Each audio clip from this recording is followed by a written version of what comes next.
বন্ধুরা, মুখোশ কিচেনে আপনাদের সবাইকে স্বাগত জানাই নতুন একটি ভিডিওতে। এই যে বড়দিন তো এসেই গেছে একেবারে। সান্টা বাবা তো সারা জায়গায় ঘুরে বেড়াচ্ছে। এখন কি করতে হবে, বাড়িতে একটু কষ্ট করে একটা সুন্দর কেক তৈরি করে নিতে হবে।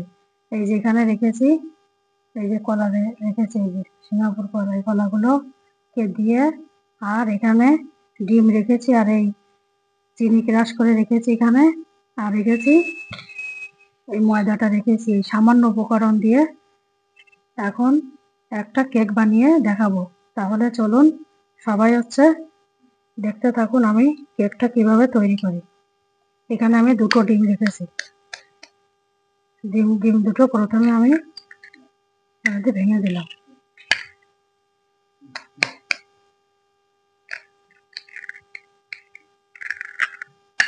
ভেঙে দিয়ে এভাবে ভালো করে এটাকে বেশ সুন্দর করে এইভাবে ফেটিয়ে নিতে হবে।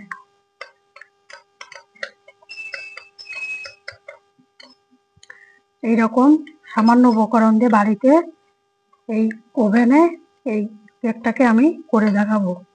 ওটা মাইক্রোওভেন লাগবে না, এমনি গ্যাসের স্টোভে এটাকে করব।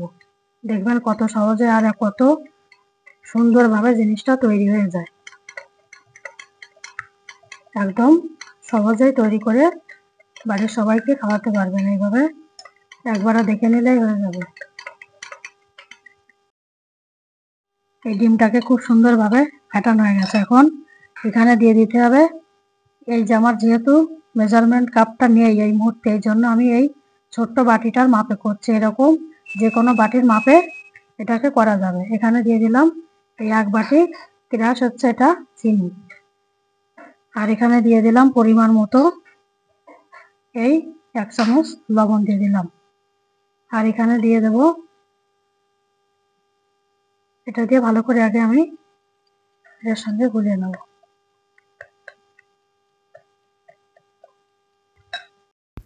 এখানে পরিমাণ মতো আমি ভ্যানিলাটা দিয়ে দেব। এখানে 1 চামচ, বড় এই টেবিল চামচের 1 চামচ মতো এই ভ্যানিলাটাকে দিয়ে দিলাম। দিয়ে এবার ভালো করে ব্যাটারের সঙ্গে মিশিয়ে নেব বেশ সুন্দর করে। তাহলেই তো কালারটা চলে আসবে বন্ধুরা। এটার সঙ্গে ভালো করে মিশানোর পরে আমি এখানে দিয়ে দেব ময়দাটাকে। যাদের এই কাপটা নেই, মেজারমেন্ট কাপটা নেই, তারা এই যে বাটিতে এইভাবে একটা মাপ দিয়ে করে নেবে। 1 বাটিতে 2 বাটি মতো ময়দা এখানে দিয়ে দেব এই ছাঁকনিটার মধ্যে। দিয়ে তারপরে আমি ওর মধ্যে দিয়ে দেব বেকিং সোডা, এটাকে দিয়ে দেব 1 চামচ মতো। ওটা ছোটো চামচ আছে, ওর মধ্যে 2 চামচ দিলে হবে, বড় টেবিল চামচের 1 চামচ। এটাকে দিয়ে বেশ ভালো করে ওটাকে আমি চালনিটার উপর দিয়ে দিয়েছি, তো এটাকে ভালো করে টুকে নেব যাতে ওর মধ্যে কোনো দানা মতো না থাকে। এটাকে ভালো করে এইভাবে করে নিতে হবে, তাহলে বেশ সুন্দর ব্যাটারটা খুব সুন্দর তৈরি হবে। হাতটা দিয়ে ভালো করে নিয়ে নিলাম। এটা হয়ে গেল। এখন এটাকে ব্যাটারটাকে এবারে ভালো সুন্দর করে তৈরি করতে হবে যাতে কোনো লাম্পস না থাকে। এবার এর মধ্যে দিয়ে দেবো 1 কাপ মতো উষ্ণ গরম দুধ রেখেছি, এই দুধটাকে এর মধ্যে দিয়ে দেব আর ভালো করে ওটাকে মিশিয়ে নেব ব্যাটারটার সঙ্গে। খুব সুন্দর করে ফেটানো হয়ে গেছে। এখন এর মধ্যে আমি দিয়ে দেবো কুকিং অয়েল। আপনারা যে কোনো কুকিং অয়েলটা দিতে পারেন। এটা দিয়ে দেব, দিয়ে এর সঙ্গে ভালো করে মিশাতে হবে, খুব সুন্দর করে মিশাতে হবে। মিশালেই একদম রেডি।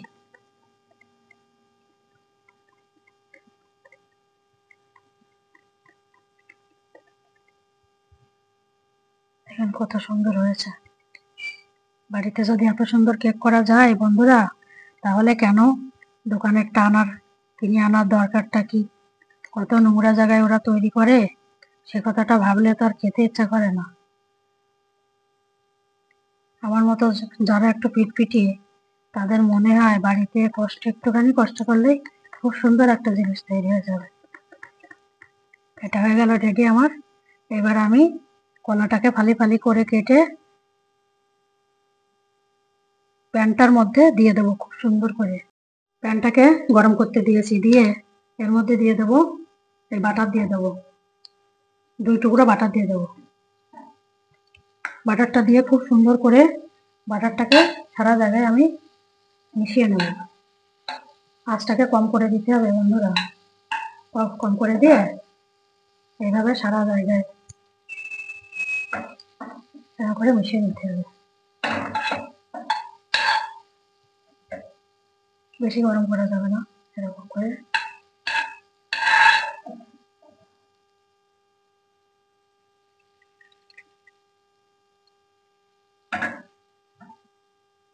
এরকম করে পাশে এভাবে করে দিতে হবে।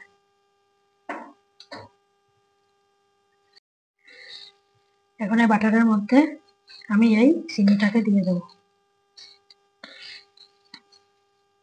5 চামচ চিনি এখানে আমি অ্যাড করব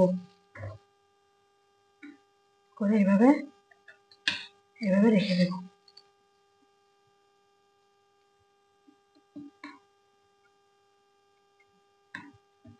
বন্ধুরা, বড়দিনের মজা এত ভালো হবে না কেকটা খেতে। এইভাবে ব্যানানা কেক খুব সুন্দর লাগবে। এইভাবে এটাকে একটা ক্যারামেল তৈরি করার জন্য চিনিটাকে এইভাবে দিয়েছি আমি। এইভাবে দিয়ে নেবেন, দিয়ে এবার এর উপরে কলাটাকে বিছাতে হবে। এখন আমি কলাটাকে কেটে নেব। কিভাবে কাটবো দেখেন, এইভাবে ছবিটাকে চালাতে হবে।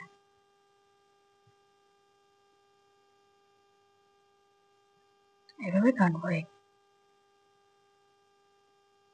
এই নিলাম।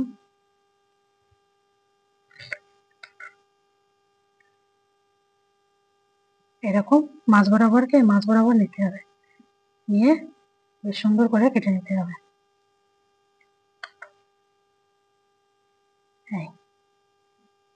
এবার এটাকে নিয়ে এখানে খোসাটাকে ছাড়িয়ে ছাড়ানো হয়ে গেল। এখন এই প্যানের মধ্যে এরকম সুন্দর করে এটাকে পাতাতে হবে।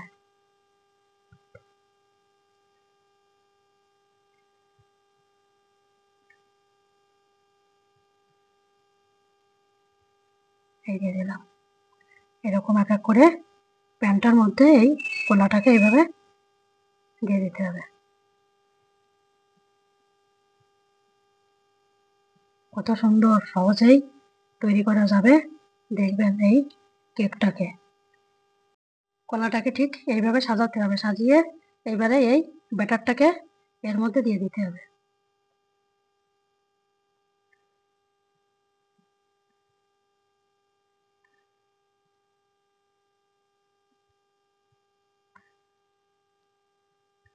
দেখবেন বন্ধুরা, ব্যানানা কেক এত সুন্দর হবে না, স্বাস্থ্যের পক্ষে যেমন ভালো, সবকিছুর পক্ষে ভালো।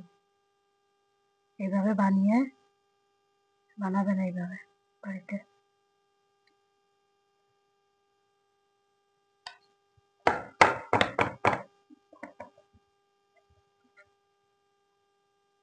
এইভাবে এই দিয়ে এবারে আঁচ বসাতে হবে। এইভাবে গ্যাসটাকে অন করে গ্যাসের ফ্লেমটাকে 15 থেকে 20 মিনিট এইভাবে লো ফ্লেমে রাখতে হবে। তারপরে এটাকে বন্ধ করে আবার পাশটাকে উল্টে দিতে হবে। দেখুন কত সুন্দর কেকটি আমার তৈরি হয়েছে। এখন এই ঢাকনাটাকে এর মধ্যে দেবো, দিয়ে এটাকে আমি পুরো এরকম করে উল্টে দেবো। কেকটাকে এই প্লেটের দ্বারা উল্টে দিয়ে এইভাবে উল্টে দিয়েছি, উল্টে আবার কিছুক্ষণ 5 মিনিট মতো রাখতে হবে।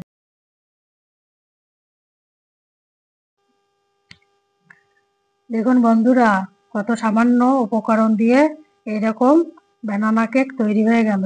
এটাকে নামিয়ে এনেছি। এবারে কি করতে হবে, এইভাবে কেটে একদম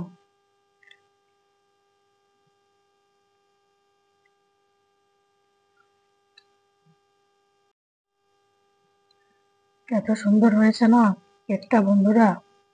যদি একটা পিস আপনাদেরকে দিতে পারতাম তবে বুঝতে পারতেন যে কতটা সুন্দর হয়েছে। দেখুন কত সুন্দর হয়েছে কেকটা বন্ধুরা। এত সুন্দর কেক যদি বাড়িতে এইভাবে বানানো যায় তাহলে তো আর বাজারে যাওয়ার কোনো প্রয়োজন হবে না। এইভাবে কেকটাকে বানাবেন, বানিয়ে খেয়ে দেখবেন যে কত সুন্দর হয়েছে। এভাবে বানাবেন, আর এইরকম কেক কিংবা রান্নার ভিডিও, কুকিজের ভিডিও পেতে মুখোশ কিচেন চ্যানেলটিকে সাবস্ক্রাইব করবেন, লাইক করবেন, শেয়ার করবেন আর কমেন্ট করে জানাবেন কেমন লাগলো। আর এরকম সহজ পদ্ধতিতে এইভাবে বানিয়ে খাবেন, দেখবেন একবারেই আপনারা পেরে যাবেন। এইভাবে বানিয়ে খাবেন আর আমাকে জানাবেন কেমন লাগলো। আর সবাই ভালো থাকবেন। আর সবাইকে বলি যে enjoy this Christmas Eve with his beautiful excellent banana cake. Wish all you merry Christmas, happy new year in advance.